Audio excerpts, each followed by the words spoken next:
वेद पढ़े जो प्राणी, समझे न सार रहे ज्ञान। अब आगे थोड़ा सा और एक झलक दिखाता हूं इसी पवित्र पुराण पे, छठे स्कंद में। और ये ब्राह्मण लोग, ऋषि लोग, महर्षि कितने विद्वान थे, ये देखिएगा। श्रीमद् देवी भागवत छठा स्कंद पृष्ठ 414।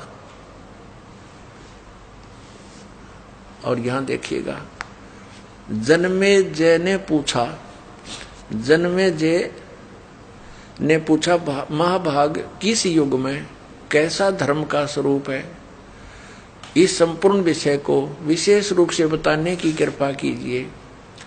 व्यास जी बोले, राजन, ये निश्चय ही है कि सतयुग में ब्राह्मण वेद के पूर्ण विद्वान थे। उनके द्वारा निरंतर भगवती जगदम्बा की आराधना होती थी।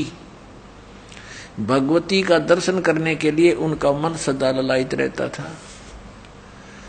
प्रत्येक गांव में शक्ति मंदिर का उद्घाटन हो, यानी दुर्गा का मंदिर हो, इस विषय की उनके मन में बड़ी उत्सुकता थी। अब देखिए क्या कहा व्यास जी ने कि सतयुग के ब्राह्मण, ऋषि महर्षि जिनको कहते हैं, ये वेद के पूर्ण विद्वान थे और दुर्गा की पूजा करते थे। ये खाक विद्वान थे वेद के। वेद में कहीं लिखा है दुर्गा की पूजा के विषय में? और अभी आपने पढ़ा इसी पवित्र देवी पुराण के 7वें स्कंद में और 562 पृष्ठ पे, हिमालय को ज्ञान देते समय दुर्गा खुद कह रही है कि मेरी पूजा भी त्याग दो, केवल एक ब्रह्म की पूजा करो, जैसा इसने नॉलेज है।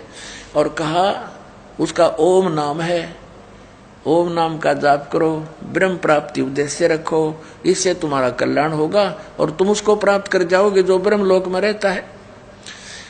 अब इन सतयुग के विद्वानों को दुर्गा के इस स्टेटमेंट ने फेल कर दिया। वो तो कहती है कि ब्रह्म का जाप करो, सब मेरी पूजा भी त्याग दो और सब बातों को छोड़ दो।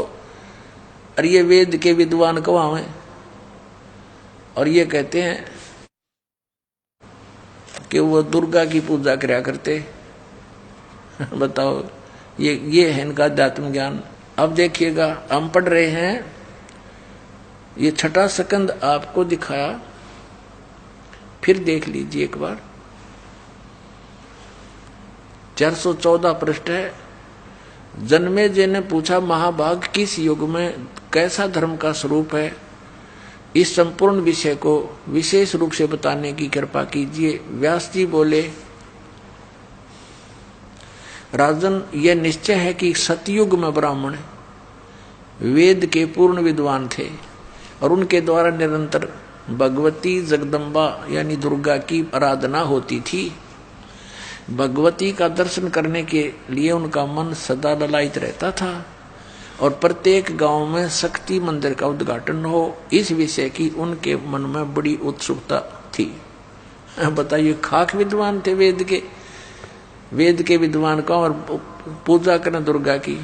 अब फिर यहाँ व्यास जी बता रहे हैं कि धर्म की यही स्थिति त्रेता में भी रही, परंतु कुछ ह्रास हो गया। सतयुग की जो स्थिति थी वह द्वापर में विशेष रूप से कम हो गई। राजन, उन प्राचीन युगों में, सतयुग, त्रेता, द्वापर में जो राक्षस समझे जाते थे वे कलयुग में ब्राह्मण माने जाते हैं। ले भाई, इन ब्राह्मणा की सुन लो राम कहानी, इन ब्राह्मणा की सुन ले कलयुग के ब्राह्मण कैसे हैं कि जो सतयुग, त्रेता, द्वापर में राक्षस होया करते, इसे वर्तमान के ब्राह्मण है कलयुग के।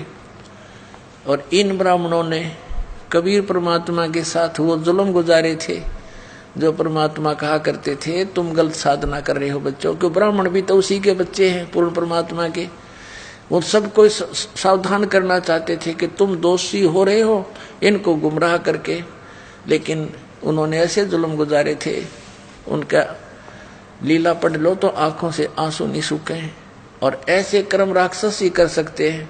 तो ये इन्हीं के पुराण भी बता रहे हैं कि वर्तमान के ब्राह्मण तो ऐसे है जैसे सतयुग त्रेता द्वापर में राक्षस होया करते थे।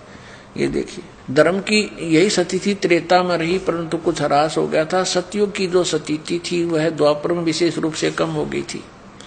राजन, उन प्राचीन युगों में जो राक्षस समझे जाते थे वे कलयुग में ब्राह्मण माने जाते हैं। कली माने ब्राह्मण, कलयुग, कली में ब्राह्मण माने जाते हैं, क्योंकि अब के ब्राह्मण कलयुग के प्राय पाखंड करने में तत्पर रहते हैं। दूसरों को ठगना, झूठ बोलना और वैदिक धर्म कर्म से अलग रहना कलयुगी ब्राह्मणों का स्वाभाविक गुण बन गया है।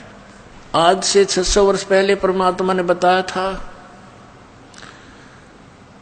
कि धर्मदास ये जग बोराना, कोई न जाने पद निर्वाणा।